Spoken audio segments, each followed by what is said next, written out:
कहाँ से आए हैं आप? हम जलालाबाद प्रदर्शन किया जा रहा है हाँ जी। क्यों? अरे अमित शाह ने दरअसल में बाबा साहब अम्बेडकर पे गलत टिप्पणी की है। हाँ, इसलिए हम बोल रहे हैं।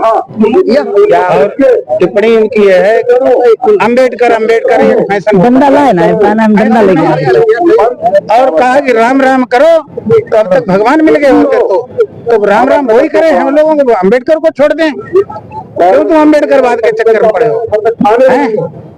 भाई हमारा अपमान कर रहे हो बाबा साहब जिन्होंने संविधान लिखा देश का। तो कह रहे हैं कि वो विचारधारा अम्बेडकर विचारधारा कुछ नहीं, अम्बेडकर विचारधारा नहीं, अम्बेडकर एक मिशन है। वो मिशन खत्म ही नहीं हो सकता है, उसको बहुजन समाज पार्टी ही पूरा करेगी।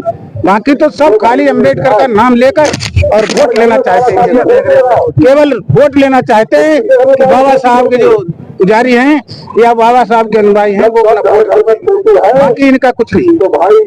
हम बात करेंगे ऐसे चश्मा लगाए ना भैया, भौकाल बनाए हुए भौकाल कथाओं के माध्यम से काफी प्रचलित। जय भीम जय भीम जय भीम जय भीम। जी शास्त्री जी बताइए, आप कहाँ से आए हैं? हम आए हैं अपने पैतृक गांव करौंदा से।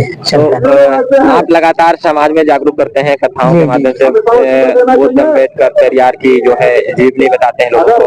आज आप यहाँ पे आए हैं तो सर्वप्रथम आपके चैनल BN24 टीवी चैनल जो ये पूरे भारत में देखा जाता है, सभी दर्शकों के लिए हमारी क्रांतिकारी जय भीम।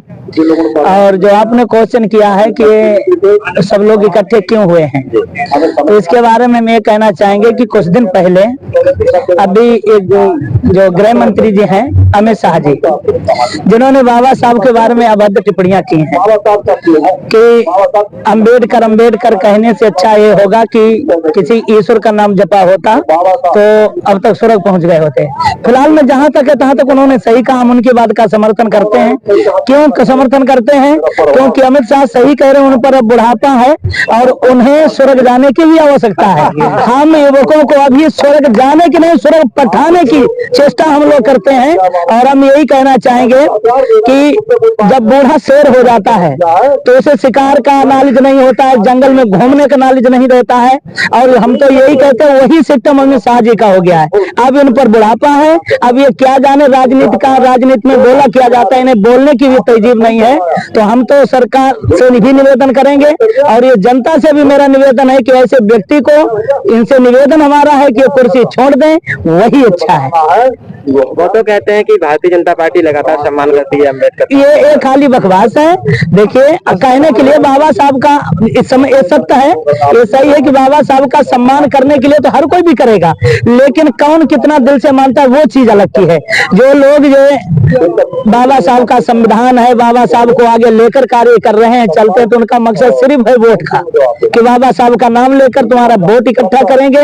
बाद बाकी अब तो जनता जान ही गई ना कितना बाबा साहब को अगर चाहते होते तो इस तरीके की अभद्र टिप्पणियां लोग नहीं करते। अब तो हम देख रहे हैं कि, और आप सभी लोग देख रहे हैं कि बीजेपी एक तरफ हो गई, बीजेपी का जो गठबंधन है, बाकी जो गठबंधन है विपक्ष सारी पार्टियां, चाहे छोटी पार्टी हो बड़ी पार्टी, सब विरोध कर रही है अमित शाह का। तो क्या वो सब बाबा साहब के विचारों को मानने वाली पार्टियां हैं? महोदय जी ऐसा है, देखिए बाबा साहब किसी एक की धरोहर नहीं है। बाबा साहब जैसे समझ लीजिए कि जैसे बीजेपी वाले विरोध बाबा साहब का कर रहे हैं, तो क्या बीजेपी में अम्बेडकरवादी लोग नहीं है? वो भी अम्बेडकरवादी हैं। हमारे 131 सांसद इस समय भी वर्तमान में ये हक हमारे बाबा साहब दिला कर गए, चाहे किसी की भी सत्ता हो, लेकिन हमारे 131 चुनकर आएंगे तो आएंगे। उन लोगों से भी मैं निवेदन करना चाहेंगे कि यहाँ पर अभी तक आपने जो भी किया है, आप रोटी सेंकते हैं अच्छी बात है, खाते हैं अच्छी बात है, लेकिन जहाँ पर परम पूज्य बाबा साहब डॉक्टर भीमराव अम्बेडकर जी के मान सम्मान की बात आती है, तो उन लोगों से भी मैं चेतावनी देना चाहूंगा, कहना चाहूंगा कि ऐसे पद की भी कोई जरूरत नहीं है। आपको बेशक इस पद से इस्तीफा देना पड़ जाए, लेकिन इस बाबा साहब की लड़ाई आपको भी लड़नी होगी, क्योंकि बाबा साहब किसी एक के नहीं है।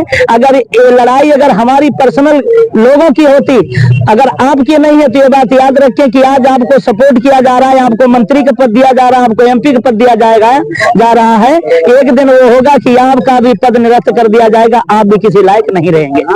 ये तो बाबा साहब जो है, बाबा साहब किसी एक की धरोहर नहीं है, बाबा साहब सबके नेता हैं, सबके महापुरुष हैं। तो पार्टी कोई भी हो, वो बाबा साहब का साथ ले सकती है। अरे ये तो कोई चीज नहीं है, बहुत पहले की बात बता रहे हैं, जिसमें प्रधानमंत्री पंडित जवाहरलाल नेहरू जैसे थे, वो बाबा साहब के जूते साफ किया करते थे, बाबा साहब के नियमों पर चला करते थे। नाम सुना होगा महात्मा गांधी की धर्मपत्नी कस्तूरबा का, तो आपने नाम सुना ही होगा। जब बाबा साहब के पैर छूने गई, उनकी पत्नी कमला नेहरू बाबा साहब के पैर छूने गई। ये कौन चीज है? अमित शाह जी जो ये कह रहे हैं अम्बेडकर अम्बेडकर अम्बेडकर, इन्हें बातें करने का तहजीब नहीं है। अब इन पर बुढ़ापा है, अब ये राजनीतिक लायक नहीं है। तो हम तो निवेदन यही करेंगे कि आप सत्ता से इस्तीफा दे दें, कुर्सी ना है, आराम से बैठकर घर में कमर ओढ़कर चाय पिए। इन्हें तहजीब नहीं है समय बात करने की। तहजीब इतनी नहीं है कि वो 12वीं के बाद इंटरमीडिएट में दाखिला चाहते हैं, लोगों को, बच्चों को 12वीं के बाद इंटरमीडिएट दाखिला चाहते हैं। काफी विरोध देखने को मिल रहा है अमित शाह के खिलाफ।